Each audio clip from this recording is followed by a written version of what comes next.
Thank you, Deputy Presiding Officer. I hope to set out today why I not only reject the motion but also reject its premise. And I want to start by repeating the acknowledgement of the First Minister last week that, in hindsight, we do recognise that the Scottish Government interpreted the earlier requests for messages from the UK inquiry in a way that was too narrow.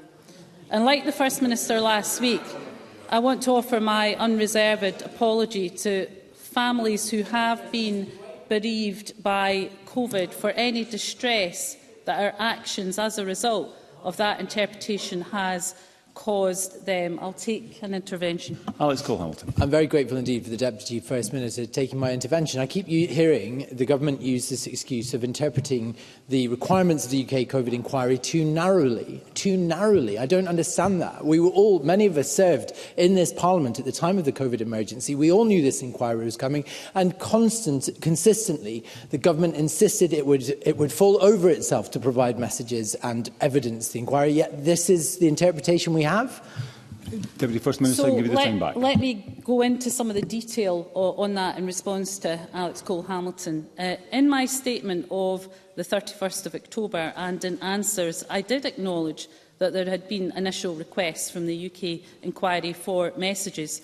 The Scottish Government's interpretation of the requests from the inquiry at the time was that they were related in the main to decision-making.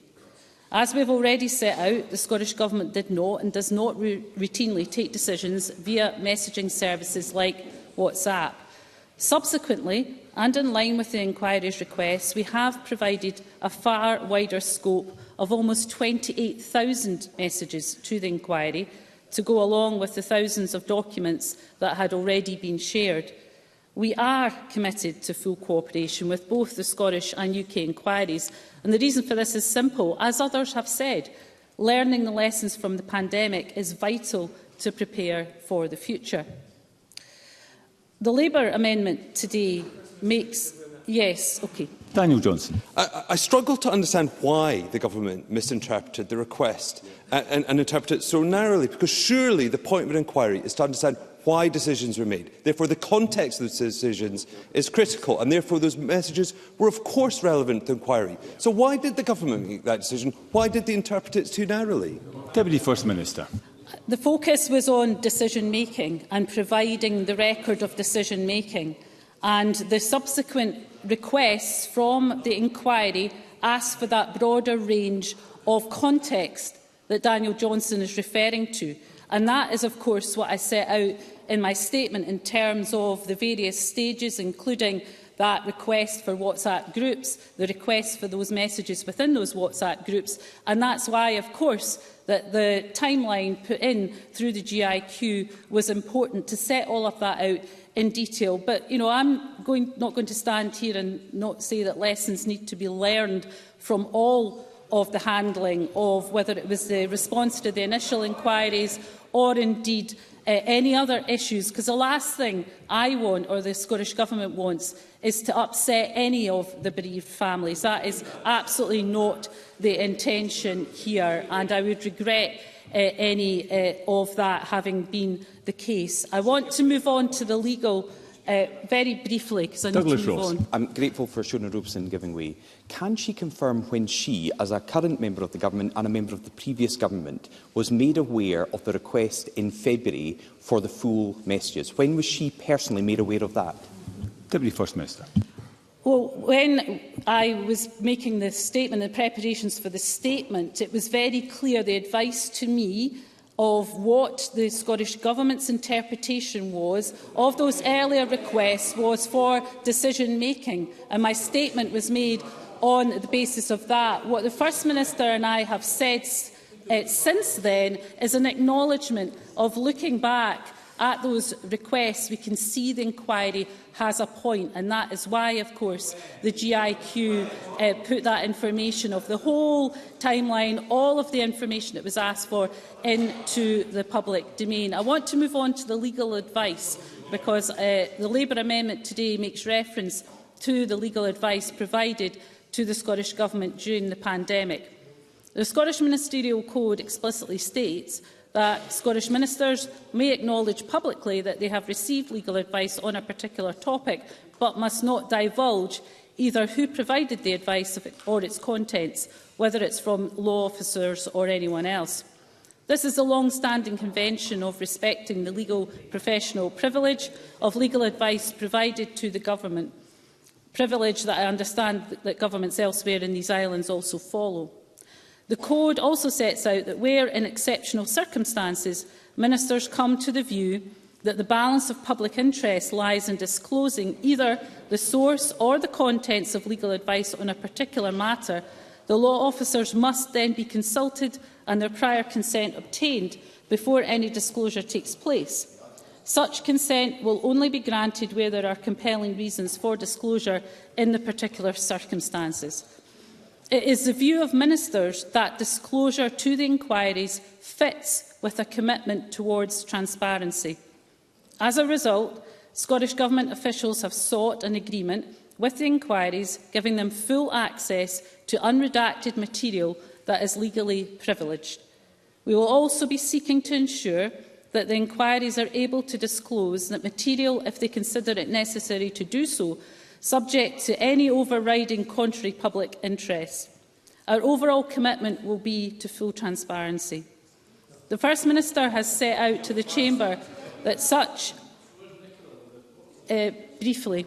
Megan Gallagher. I thank the Deputy First Minister for giving way. How can this government be fully transparent if WhatsApp messages were manually deleted by key players during the COVID-19 inquiry? Deputy First Minister, I can give you the time back. I dealt with in my statement at length about the record management policy of this government, and that is that decision-making, whether it's on WhatsApp or anything else, should be transcribed to the official record. That is set out very clearly in the record management policy and remains the same.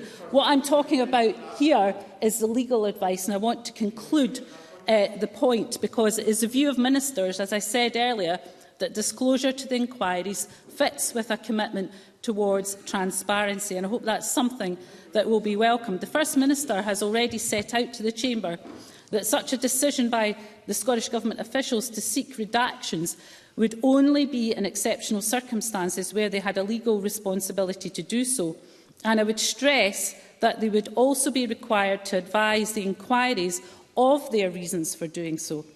I can confirm to the Chamber that we are close to an agreement with the Scottish Inquiry, and we are in ongoing discussions with the UK Inquiry. I don't have time, sorry, I need to make some progress. Further to my previous statement, and in line with a request from the UK Inquiry, I have provided to Parliament, as I said earlier, with an extensive timeline of the request from the inquiry through a GIQ answer last week.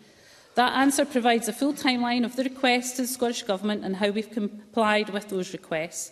The Scottish Government has worked and will continue to work to provide the UK COVID inquiry with the material it requests. In total, more than 19,000 documents have been provided to the UK inquiry. I don't have time. In relation to messages collated by the Scottish Government, we sought and received from the UK inquiry a Section 21 notice to ensure we could process personal information contained in the messages lawfully to the inquiry. With that legal basis in place, we have transferred over 14,000 group messages and a further 14,000 messages between individuals. That takes the total number of messages that have been shared with the inquiry to almost 28,000. Now, I should clarify that I have not seen the messages that have been transferred to the inquiry, but I am advised that they include messages from current and former ministers and civil servants. There will, of course, be material and messages that will have been provided by individual witnesses who have received Rule 9 requests. However, to be clear, ministers do not have access to the responses of individuals. These are, rightly, matters between those individuals and the inquiry. With your indulgence, Deputy Presiding Officer, I have just a few comments to make on record retention. Given I can give you a bit more time, Deputy First Minister. Thank you. I'd like to highlight the information regarding the handling and retention of records, including but not limited to informal communications by the Scottish Government that I provided in my statement made to the Chamber on the 31st of October. The Scottish Government's duty to create and retain records has remained consistent throughout the period that the inquiries are looking at, and we have complied with that duty. The Scottish Government actively submits to record management review processes with the Keeper of the Records to ensure that our approach is compliant with the law. A detailed record and evidence of key decisions that were taken during the pandemic has been maintained by the Scottish Government. Our policies fully comply with our legislative obligations under the Public Records Scotland Act 2011 and other legal obligations, which is why we've had such a volume of material to share with the inquiry. The Scottish Government's record management policy makes plain that there must be the transcription and storing of salient information from informal communications, such as evidence of decision-making, to the centralised record system. The record management policy continues to apply to all records. The guidance has always been clear that, regardless of the platform or new and emerging technologies, information that is relevant to the corporate record must be saved. These practices for good record management are the ones that we'll continue to promote at every level within government, and they're kept under review to ensure they remain fit for purpose. Since the introduction of these policies, the Government has been asked to ensure that the retention of any and all material that may have relevance to the work of the inquiries. The Permanent Secretary and the First Minister have been clear with the Scottish Government these requests must be adhered to. The Deputy First Minister is just concluding. Okay. I'm sure the Minister for Parliamentary Business will be able to address that in the closing speech. Finally, I'd like to finish by underlining our commitment to do all we can to ensure that the important work of both the inquiries can proceed at pace. That is in all our interests, and we owe nothing less, not only to those who have lost their lives or lost their loved ones in the course of the pandemic, but also to all those affected, including many public sector workers that pulled together during this difficult time and whose work made it possible for our society to return to the normality enjoyed by all of us. I move the amendment in my name, Presiding Officer. Thank you.